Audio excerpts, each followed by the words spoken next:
지금 우리가 다루는 이 뉴스는 미국 의회가 한국 조선 산업에 대한 조항을 국방수권법에서 삭제했다는 단순한 사건이 아닙니다. 사실 이건 한미 안보산업협력의 방향이 어떻게 바뀌고 있는지, 그리고 미국 내부의 정치제도 산업 논리가 한미 관계를 어떻게 재구성하고 있는지를 드러내는 구조적 변화입니다. 겉으로 보이는 뉴스는 이렇습니다. 미국 국방수권법 NDAA에서 한국, 일본 조선업을 우대하는 문구가 빠졌다. 하원과 상원 조정 과정에서 노조 일자리 우려가 반영됐다. 그런데 동시에 한미 정상회담 후속 조치에 대한 협의가 진전됐다고 한국 안보실장이 말했다. 여기서 우리는 두 개의 서로 다른 신호를 동시에 듣습니다. 1. 법안이라는 제도적 구조에서는 한국 우대 문구가 빠짐. 2. 정책 실무 차원에서는 한미가 협력 논의를 이어가고 있음. 이 두 신호가 왜 동시에 나타날까요? 그게 바로 오늘 분석의 핵심입니다. 한미 동맹은 오랫동안 작전 군사력 중심이었습니다. 미군 주둔, 무기 판매, 정보 공유, 합동훈련. 이전까지는 전통적 안보 협력이 주축이었죠. 하지만 최근 몇 년, 특히 2023년에서 2025년 사이에 동맹의 산업적 공급망적 통합이 새로운 협력축으로 부상했습니다. 세계 주요 언론과 정책 보고서들도 한미일 방산, 공급망 통합, 조선 산업과 MR 오수리 정비의 중요성을 강조하고 있었습니다. 이전에는 군사행동 능력 자체가 중요했는데 이제는 그 군사력을 어떻게 지속적으로 제공보강할 것인가가 핵심이 된 겁니다. 요약하면 과거는 미국이 한국을 전략적 파트너로 필요로 하지만 산업조선 협력 수준까지 도달하지는 않았다. 지금 일어난 현상이 바로 그 흐름의 충돌점입니다. 표면적으로는 이렇게 보입니다. 미국 국방수권법에서 한국 조선사 우대 조항이 삭제됨. 왜 그럴까요? 표면 논리는 단순합니다.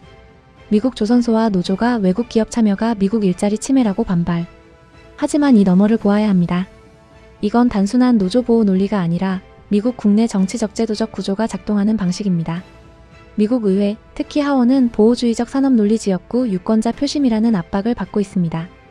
이들은 안보보다 일자리를 더 직접적으로 신경 씁니다. 법안은 정책의 방향을 바꾸기보다는 정치적 저항을 피하는 방식으로 조정됐습니다. 즉, 이 법안에서는 명시적 우대 문구가 빠졌지만 다음과 같은 점들은 여전히 남아 있습니다. 조선 분야 개선 전략 수립 요구, 공공조선 인프라 최적화 조항. 이것은 겉으로는 우대 문구 삭제이고 속으로는 협력 가능성은 열어둔 채 포장만 바꾼 것입니다. 그리고 동시에 위성락 국가안보실장은 한미 간 협의에 진전이 있었다. 후속 조치를 서두르기로 했다고 했습니다. 보십시오. 국방수권법이라는 제도적 한계와 한미 간 정책 실무 협의는 서로 다른 층위의 흐름입니다. 여기에서 우리가 놓치면 안 되는 건 법안은 제도적 구조를 반영하고 협의는 정책적 필요를 반영한다는 사실입니다. 지금의 논쟁이 의미하는 다음 단계는 무엇일까요? 우리가 기억해야 할 중요한 점은 이것입니다. 미국은 여전히 한국과의 산업군수 협력을 필요로 한다. 단지 속도와 방식을 달리할 뿐이다. 해외 언론에서도 미국은 자국 조선업 시대착오적 보호주의가 안보 효율을 저해하고 있다는 비판이 많습니다. 예를 들어 미국의 조선업 보호 법령인 존스법은 오히려 전쟁 시 필요한 해운 역량을 약화시킨다는 보고서가 나올 정도입니다. 즉, 미국 내부에서 산업보호 논리와 글로벌 공급망 논리 이 둘이 충돌하고 있습니다. 그리고 이 충돌은 한미 산업 협력의 속도를 늦추는 요인으로 작동하고 있습니다. 하지만 누가 옳고 그르냐를 떠나서 이 흐름에는 방향성이 있습니다. 과거 작전 중심, 현재 산업 공급망까지 확대하려는 시도, 미래 제도적 장애를 넘어 실무 협력 강화의 방향으로 수렴. 다시 말해, 미국 의회가 협력 문구를 법에서 빼긴 했지만 협력의 필요성 자체는 약해지지 않았다는 점이 중요합니다. 지금 이 사안을 두고 가장 흔한 해석은 두 가지입니다. 하나는 미국이 결국 자국 보호주의로 돌아섰다. 다른 하나는 한국이 과대평가됐고 결국 배제됐다. 둘 다 절반만 맞고 절반은 틀린 해석입니다. 왜냐하면 이 사안의 본질은 미국의 태도 변화가 아니라 미국 시스템 내부의 층위 충돌이기 때문입니다. 이건 정말 중요한 포인트입니다. 미국의 외교안보 결정은 하나의 목소리로 움직이지 않습니다. 백악관과 국방부, 국무부는 안보 효율 시간 현실성을 봅니다. 의회, 특히 하원은 지역구노조 선거 주기를 봅니다.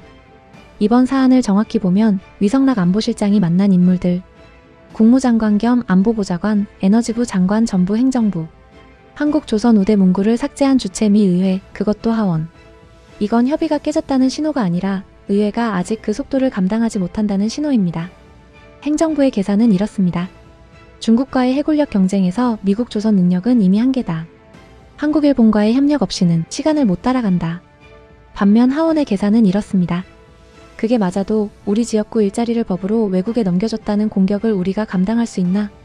그래서 나온 결과가 협력은 유지하되 제도화는 보류입니다. 여기서 많은 사람들이 착각합니다. 미국이 한국 조선이 커지는 걸 경계한다. 아닙니다. 미국이 진짜 두려워하는 건 한국 그 자체가 아닙니다. 미국이 두려워하는 건 자국 산업을 더 이상 통제하지 못하게 되는 순간입니다. 조선은 단순한 산업이 아닙니다. 군함, 해골력, 물류, 전쟁 지속 능력 즉 주권과 직결된 산업입니다. 이걸 해외 기업과 공동 생산 혹은 해외 기업 주도로 돌리기 시작하면 그 순간부터는 효율 대신 통제권 상실이라는 프레임이 등장합니다. 그래서 미국은 이렇게 나눕니다. 건조 아직은 미국 내부, 정비 수리 운영 외부 협력 가능, 기술 공정 단계적 이전 가능. 이번 NDAA에서 빠진 건 건조 영역의 명문화이지 협력 자체가 아닙니다. 위성락 실장의 발언을 다시 봅시다. 성과를 단정하기는 어렵다 후속 조치를 서두르기로 했다. 이건 실패한 협의에서 나오는 말이 아닙니다. 이건 이런 상황에서 나옵니다. 방향은 맞는데 제도화는 아직 무리다. 대신 실무에서 먼저 굴리자. 그래서 앞으로 나올 가능성이 높은 건 법 개정이 아니라 행정명령, 실무협정, MOU, 개별 프로젝트 단위 협력입니다. 눈에 띄는 큰 선언은 없을 겁니다. 대신 조용히 여러 갈래로 진행될 겁니다. 많은 언론은 우대문구가 빠졌다에만 집중합니다. 하지만 더 중요한 질문은 이겁니다. 협력이 금지됐는가? 답은 명확합니다. 아닙니다. 해외 건조 금지는 기존 유지, 그러나 정비수리 운영 협력은 여지 남음, 신규 조선소는 막혔지만 기존 인프라 최적화 과정에서 외국 역량 활용 가능성은 열어둠. 이건 차단이 아니라 지연입니다. 두 번째 포인트는 더 중요합니다. 이 지연이 누구에게 유리한가? 단기적으로 보면 미국 의회가 시간을 벌었습니다. 하지만 중장기적으로 보면 시간은 미국 편이 아닙니다. 중국 해군은 이미 건조 속도에서 미국을 압도. 미국은 조선 인력 설비 노후화 문제를 안고 있음. 결국 어느 시점엔 협력의 문을 더 열 수밖에 없음. 그래서 지금은 못한다가 아니라 아직 안 한다에 가깝습니다. 이제 정리하겠습니다. 이 사안이 중요한 이유는 한국이 배제됐기 때문도 아니고 미국이 배신했기 때문도 아닙니다. 이 사안이 중요한 이유는 한미 관계가 의지의 문제에서 시스템의 문제 단계로 넘어갔다는 신호이기 때문입니다. 과거에는 미국이 원하느냐, 한국이 준비됐느냐가 핵심이었다면 이제는 미국 내부 정치와 제도가 그 속도를 허용하느냐가 변수가 됐습니다. 그리고 이건 한국의 위상이 낮아졌다는 증거가 아니라 한국이 너무 중요한 파트너가 됐기 때문에 미국 내부에서 부담이 생기기 시작했다는 신호입니다. 그래서 이 사안은 실망할 뉴스도 아니고 자랑할 뉴스도 아닙니다. 이건 앞으로 한미 협력이 어떤 방식으로, 얼마나 우회적으로, 얼마나 단계적으로 갈지를 보여주는 예고편입니다. 지금 필요한 건 성급한 낙관도 과도한 비관도 아닙니다. 필요한 건 이 흐름을 사건이 아니라 구조로 보는 시선입니다. 이게 바로 지금 이 뉴스가 중요한 이유입니다. 이 사안을 한국 언론만 보면 빠졌다, 삭제됐다, 우려된다는 단어가 반복됩니다. 그런데 미국과 유럽 주요 언론의 프레임은 조금 다릅니다. 미국 워싱턴 포스트와 폴리티코, 디펜스 뉴스 계열의 분석을 보면 공통적으로 이런 질문을 던집니다. 미국은 정말로 전쟁을 감당할 수 있는 산업 기반을 유지하고 있는가? 디펜스 뉴스는 이미 여러 차례 미 해군의 함정 가동률, 정비 적체 문제를 지적해왔습니다. 미국 해군의 핵심 문제는 함정이 부족하다가 아니라 있는 함정을 제때 고치지 못한다는 점입니다. 이 지점에서 한국과 일본 조선업이 계속 언급됩니다. 건조 속도, 정비 효율, 인력 숙련도, 공정 표준화. 이건 칭찬의 문제가 아니라 현실 비교의 문제입니다. 그래서 해외 언론의 시선은 이렇게 정리됩니다. 미국은 한국을 배제했다가 아니라 미국은 아직 결단을 내리지 못했다. 그리고 그 이유를 외교 문제가 아니라 국내 정치와 노조 구조에서 찾습니다. 여기서 아주 중요한 역설 하나를 짚어야 합니다. 겉으로 보면 이번 NDAA 수정은 한국 조선업에 불리해 보입니다. 하지만 구조적으로 보면 한국의 중요성이 낮아졌기 때문에 빠진 게 아닙니다. 오히려 반대입니다. 너무 중요해졌기 때문에 미국 내부에서 통제 불안이 생긴 겁니다. 만약 한국 조선 역량이 미국 안보에 있어서 있어도 그만 없어도 그만이었다면 이 정도 논쟁도 없었을 겁니다. 논쟁이 생긴다는 건 이미 전제 조건이 바뀌었다는 뜻입니다. 예전 도와주면 좋겠다, 지금 없으면 곤란하다. 이 단계에 오면 미국은 항상 같은 반응을 보입니다. 필요성은 인정한다 하지만 제도화는 늦춘다. 대신 실무 협력부터 시작한다. 시간이 지나면 제도는 따라온다. 이 패턴은 반도체, 에너지, 방산에서도 반복됐습니다. 그래서 지금 이 시점은 한미 관계에서 이렇게 정의할 수 있습니다. 신뢰는 확보됐고 통제 방식은 조정 중인 단계. 신뢰가 없으면 협의 자체가 없다. 통제가 불안하면 제도화를 미룬다. 위성락 안보실장의 발언이 유독 조심스럽고 건조한 이유도 여기에 있습니다. 진전은 있었지만 성과를 단정할 수 없다. 이건 외교적으로 보면 아주 솔직한 표현입니다. 아직은 선언할 단계도 아니고 자랑할 단계도 아니고 실패를 말할 단계는 더더욱 아닙니다. 말 그대로 움직이고 있는 중간 구간입니다. 이 사안을 바라볼 때 한국이 봐야 할 포인트는 단순합니다. 첫째, 미국의 말이 아니라 움직임을 봐야 합니다. MRO 협력 확대 여부, 개별 조선소 단위 협력, 군수 지원선, 보조함 영역에서의 실무 계약. 이게 늘어나면 법문구는 나중 문제입니다.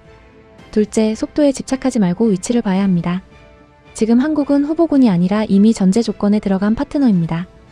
그래서 미국은 쉽게 밀어내지도 못하고 쉽게 받아들이지도 못하는 애매한 위치에 서 있습니다. 이 애매함 자체가 지금 한국의 위치를 설명합니다. 이제 정말 마지막으로 정리하겠습니다. 이 뉴스가 중요한 이유는 한국이 손해를 봤기 때문도 아니고 미국이 변심했기 때문도 아닙니다. 이 뉴스가 중요한 이유는 한미 관계가 선택의 문제에서 관리의 문제로 넘어갔다는 신호이기 때문입니다. 과거에는 한국을 쓸 것인가 말 것인가였다면 이제는 한국을 어떻게, 어디까지, 어떤 속도로 쓸 것인가가 논쟁의 중심입니다. 이건 관계가 멀어질 때 나타나는 현상이 아니라 관계가 너무 가까워졌을 때 나타나는 현상입니다. 그래서 이 사안을 성급히 해석할 필요도 없고 과잉 의미를 부여할 필요도 없습니다. 다만 한 가지는 분명합니다. 지금 한미 관계는 조용히 그러나 분명히 다음 단계로 이동하고 있습니다. 이게 바로 이 뉴스가 중요한 이유입니다. K-아우라와 함께라면 세계는 단순히 뉴스가 아니라 구조로 보입니다. 여러분의 의견은 어떠신가요? 자유롭게 댓글로 남겨주세요.